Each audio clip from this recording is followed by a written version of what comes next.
Shalom à tous, que la paix du Seigneur soit avec vous, que la paix du Seigneur soit sur la vie de vos enfants, sur la vie de vos conjoints, que la paix du Seigneur soit sur la vie de vos familles respectives et que cette paix-là affecte tous nos domaines d'activité afin que nous puissions prospérer à tous égards comme prospère l'état de notre âme. Peuple de Dieu, enfants de Dieu, créatures de Dieu, aujourd'hui j'en interpelle à tous ces niveaux de personnes parce que le sujet du jour, il touche tout le monde, il ne s'adresse pas que à la maison de Dieu.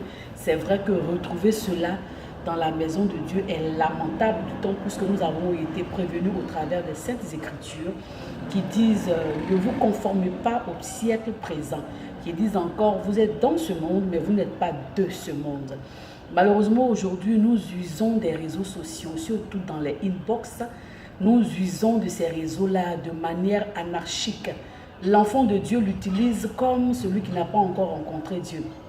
Le serviteur de Dieu l'utilise comme un personnage lambda, alors que normalement les serviteurs de Dieu ne sont pas des personnages lambda.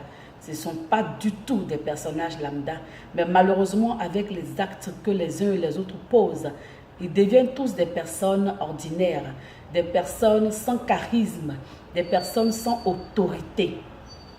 L'Internet, surtout dans les inbox. Celui que moi je maîtrise, c'est le Facebook. Il y a plusieurs trucs sur les réseaux sociaux, mais celui auquel j'ai adhéré au jour d'aujourd'hui, ça fait bientôt 2 ans, 3 ans, c'est le Facebook. Les inbox de Facebook font peur. Et parce qu'on appelle ça inbox, les gens pensent qu'ils sont cachés, les gens pensent qu'ils sont couverts, les gens pensent qu'ils sont à l'abri. Mais ce que vous ne savez pas, j'ai même entendu des gens dire Dieu n'a rien à faire avec ce que nous faisons sur Internet. Et ce sont des enfants de Dieu, ce sont des serviteurs de Dieu. Dieu n'a rien à faire avec ce que nous faisons sur Internet. Une fois, j'ai lu un post de quelqu'un qui disait que les gens viennent mettre des prières qu'ils adressent à Dieu sur l'Internet. Si comme Dieu allait venir liker ou comme si Dieu allait venir répondre sur l'Internet. J'ai rigolé pas pour me moquer de cette personne, mais parce que je me suis dit, la personne n'a pas compris. Celui qui a écrit ça, lui, il a compris. Peut-être que lui n'a pas compris, mais il a posé un acte qui est bien. Oui, parce que en postant cela, quelqu'un d'autre qui le lit va se sentir bien. Mais bien plus encore, Dieu a vu. Pourquoi? Parce que Dieu dit qu'il regarde au cœur. Et avant que nous ne puissions écrire quoi que ce soit, avant que nous ne puissions dire quoi que ce soit, avant même que nous puissions le penser, Dieu l'a déjà vu dans notre cœur. Et c'est pour cela que même quand tu l'écris sur Facebook, Dieu a déjà vu ça avant que tu l'écrives. Dieu sait ce que tu as mis là. Voilà où ça fait peur. Les gens pensent que Dieu n'est pas concerné par ça, mais il est concerné par cela, d'autant plus qu'il te dit qu'il regarde à ton cœur. Et que ton cœur est le centre de toute décision, est le centre de tout ce que tu fais. Et que la parole de Dieu dit que c'est de l'abondance du cœur que la bouche parle. Je vais parler de l'amour aujourd'hui. Dieu est amour. Et donc tout ce qui combat l'amour est des puissances des ténèbres. Et nous voyons aujourd'hui combien l'Internet détruit l'amour. Nous voyons combien l'Internet détruit les foyers, les couples, les familles.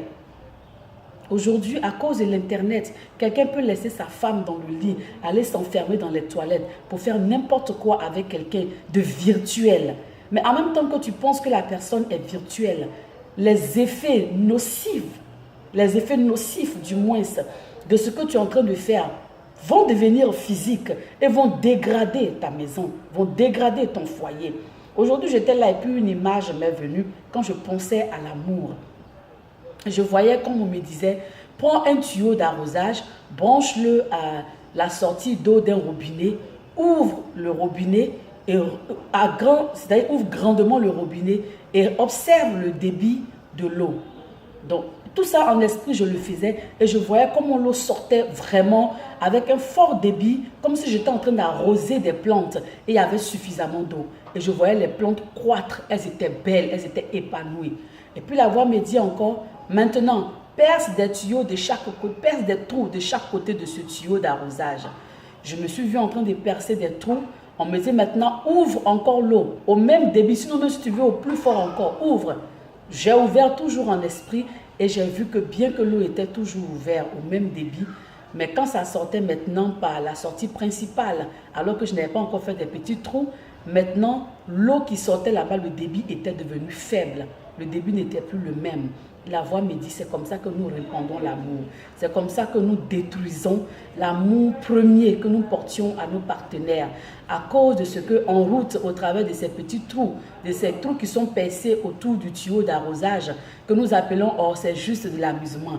Non, c'est juste pour passer du temps. Non, ça me plaît de causer avec cette fille-là. Non, ça me fait du bien quand je cause avec cet homme-là. Oh, je vais juste le rencontrer une fois. Non, j'ai le cafard, je vais juste passer du temps avec elle. Je vais juste passer du bon moment avec lui et puis après, je ne vais plus le revoir. Toutes ces choses-là éparpillent l'amour premier que nous avions les uns pour les autres, sans nous en rendre compte. Sur Facebook, toi seul tu es connecté à 50 filles, à 10 filles, à 5 filles, à 100 filles.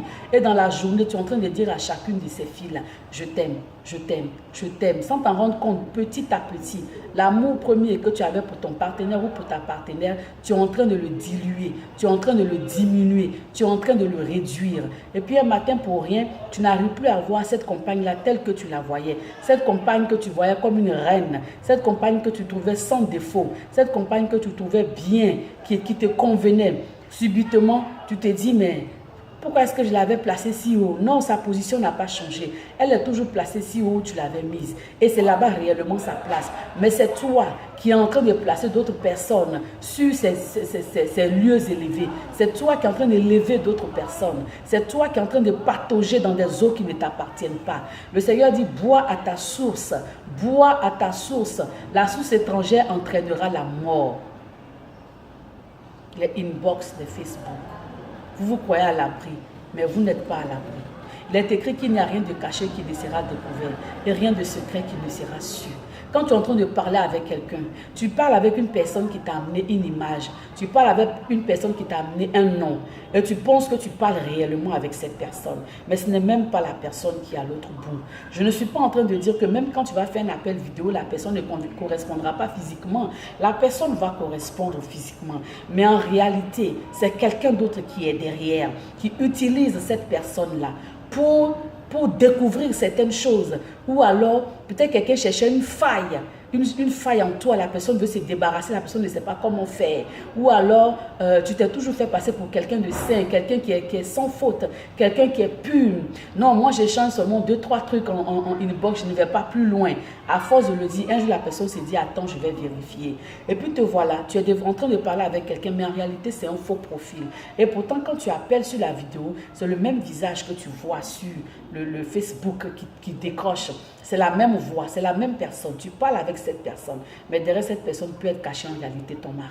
Derrière cette personne peut être caché en réalité ta femme, pour découvrir qui tu es en réalité. Et la personne ne fait que boire tout ce que tu dis tous les jours. Mais en réalité, elle sait ce que tu es en dehors de la maison. Et le fait de savoir cela peut la briser, peut la détruire, peut la refroidir. Peut elle aussi emmener son amour à être refroidi. Femme, tu peux être dans le foyer avec ton homme et puis un coup comme ça pour rien, il est devenu bizarre. Pourtant, tu continues de prendre soin de lui, tu continues de lui donner à manger. Tu continues de répondre à ses désirs, à ses besoins. Tu continues d'être à ses petits soins. Mais un matin, il a changé.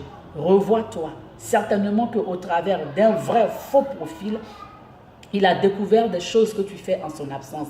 Il a découvert le vice qui est caché en toi. Et cela a ruiné son amour envers toi. Cela l'a découragé. Et peut-être comme vous avez des enfants et qui ne sait pas non plus aussi comment te dire que c'est au travers d'un faux profil qu'il a découvert le vice dans lequel tu te trouves, il devient bizarre. Il se détourne de toi. Il se détache de toi. Ça, c'est l'attitude de ceux qui sont les plus faibles. Mais ceux qui sont forts d'esprit et qui tiennent à leur partenaire, qui tiennent à leur compagnon, tirent la sonnette d'alarme en disant fais attention à ce que tu fais dans tes inbox.